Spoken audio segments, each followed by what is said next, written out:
pessoal, tudo bem? Bom, hoje a nossa aula vai ser sobre filosofia e a gente vai estar falando um pouquinho dos sofistas.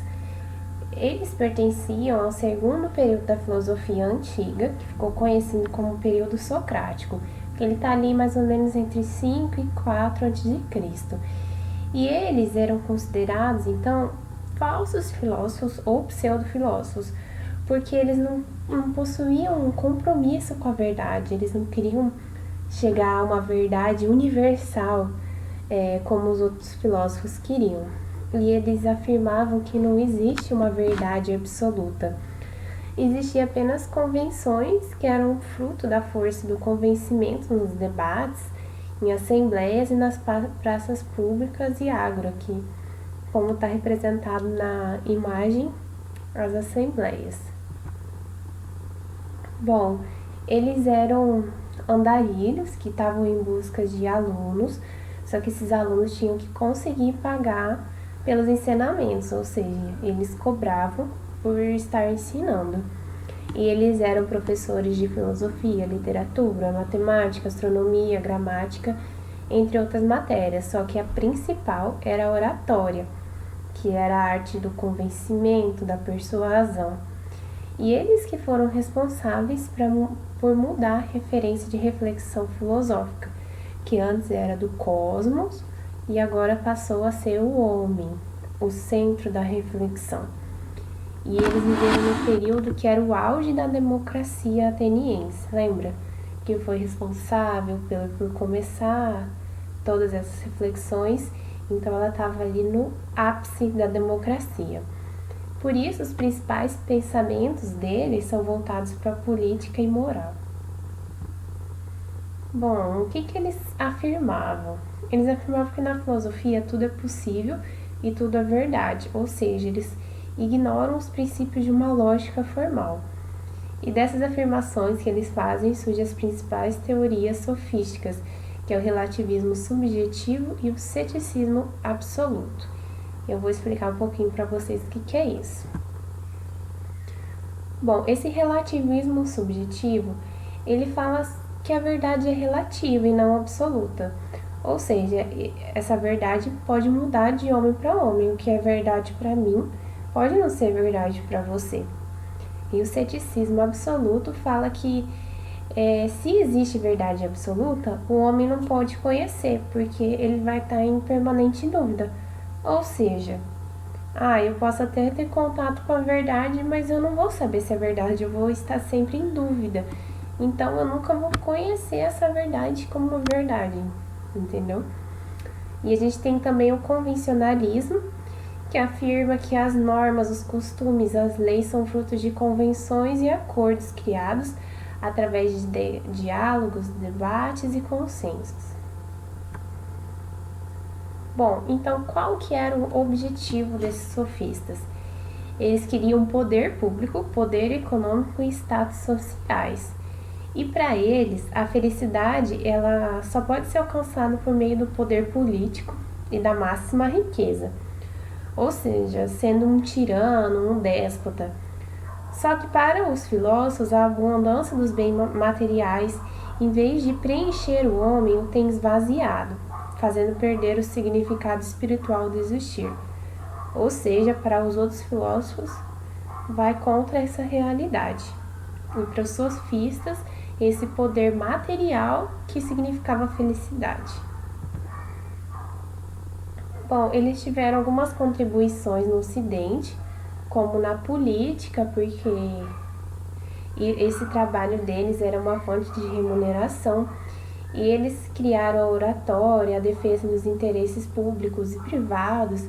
Então eles trabalhavam muito nessa parte de persuasão, de oratória mesmo, e da educação, porque eles reformularam os conceitos pedagógicos, criação de escolas científicas. Bom, então, os filósofos, eles ensinavam que para os seus discípulos o quê? Que o conhecimento verdadeiro só poderia ser alcançado através do uso da razão ou da alma, e que o mesmo deveria ser válido para todos os homens, independente do tempo e espaço. Qualquer concepção distinta dessa seria apenas uma opinião. Ou seja, a gente tem uma verdade que a gente pode chegar até ela usando a razão, usando a alma, e ela é única, ou seja, não muda de pessoa para pessoa.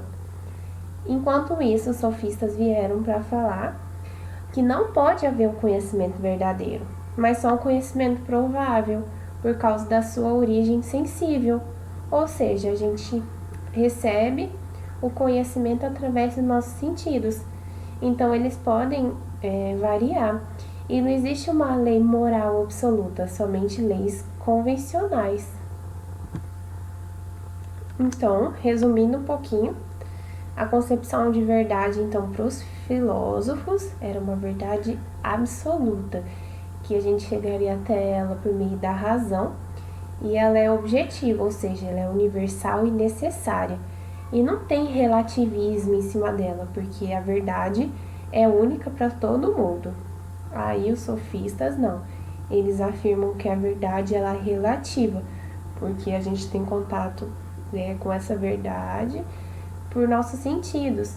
E ela então é subjetiva, particular e possível. Então há o relativismo em cima dela, porque a verdade vale somente para um ou alguns. Portanto, então, para os filósofos, a razão produz conhecimento verdadeiro, que é o conhecimento absoluto, e os sentidos produzem apenas opiniões, que são falsas. E os sofistas, eles falam o contrário. Eles falam o quê? Que a razão produz conhecimento verdadeiro, relativo. Só que os sentidos produzem verdades que também são relativas. Então, as duas coisas produzem verdades relativas, verdades que variam de pessoa para pessoa. Bom, e o primeiro sofista, então, é Protágoras de Abdera, que ele é considerado como o pai da sofística. Algumas das obras dele foram A Verdade e Sobre os Deuses.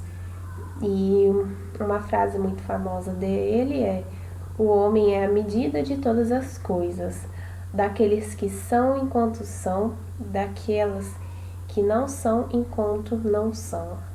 Que traz pra gente essa ideia toda de relativismo. E outra frase dele: não existe verdade absoluta, que é a ideia de ceticismo.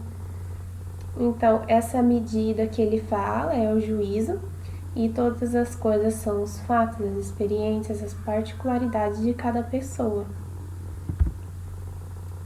Bom, através desse pensamento dele, a gente pode concluir, então, que o homem é a medida de todas as coisas, ou seja, nenhuma medida pode ser medida para todos os homens.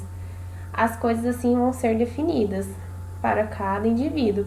O que vale para determinada situação e pessoa não vale para outras. Ou seja, basicamente que a verdade varia de pessoa para pessoa.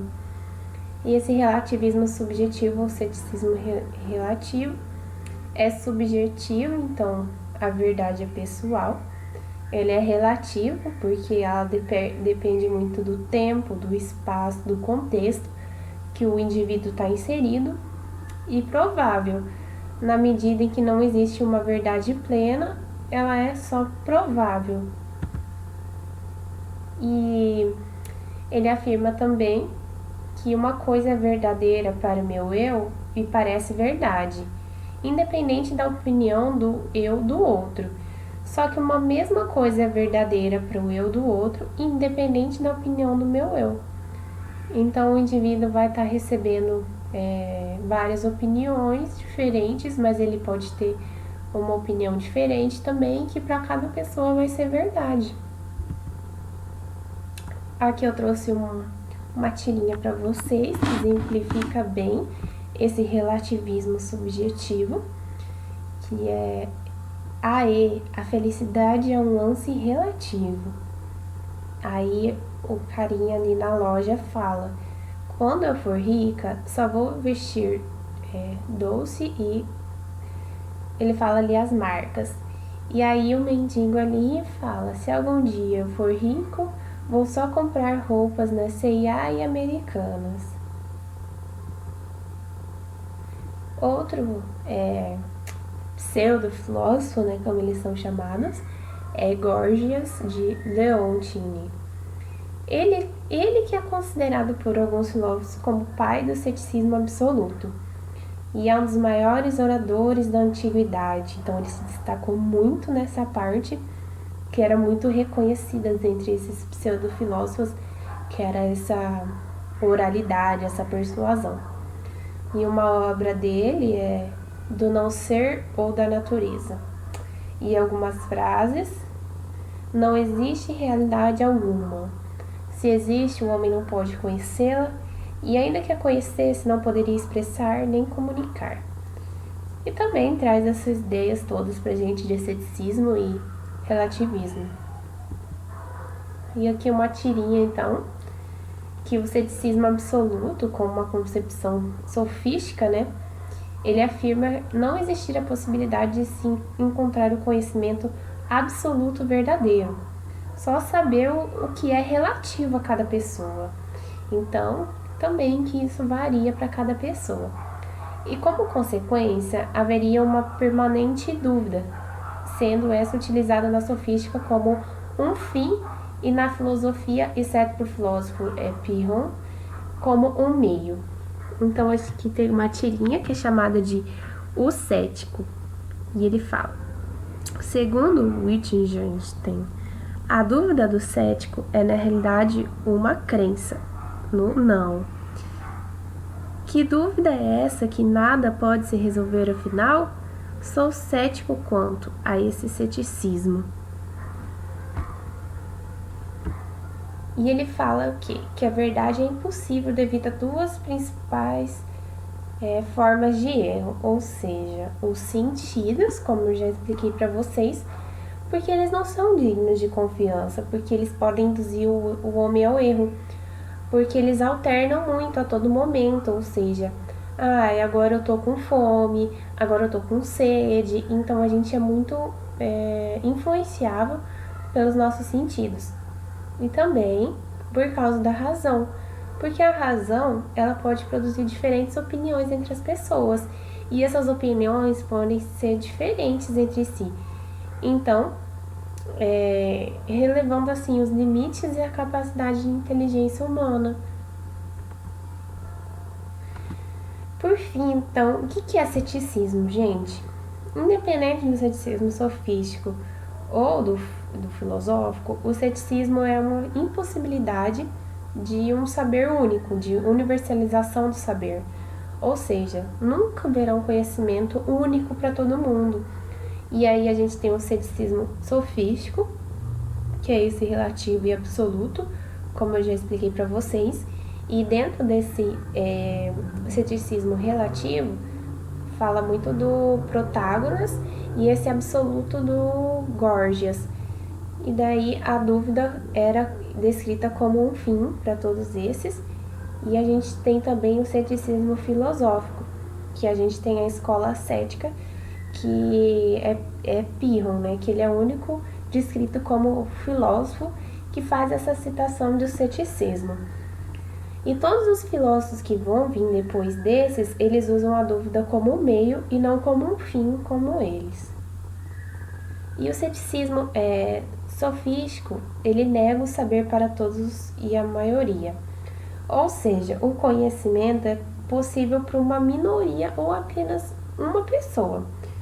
E o ceticismo filosófico, ele nega o saber para todos, só que ele fala que o conhecimento pode ser entendido pela maioria e não pela minoria ou apenas uma pessoa. E, bom, gente, por hoje era só isso. Na próxima aula a gente fala sobre Sócrates e Platão. E qualquer dúvida que vocês tiverem, eu estou à disposição. Tchau, tchau, até mais.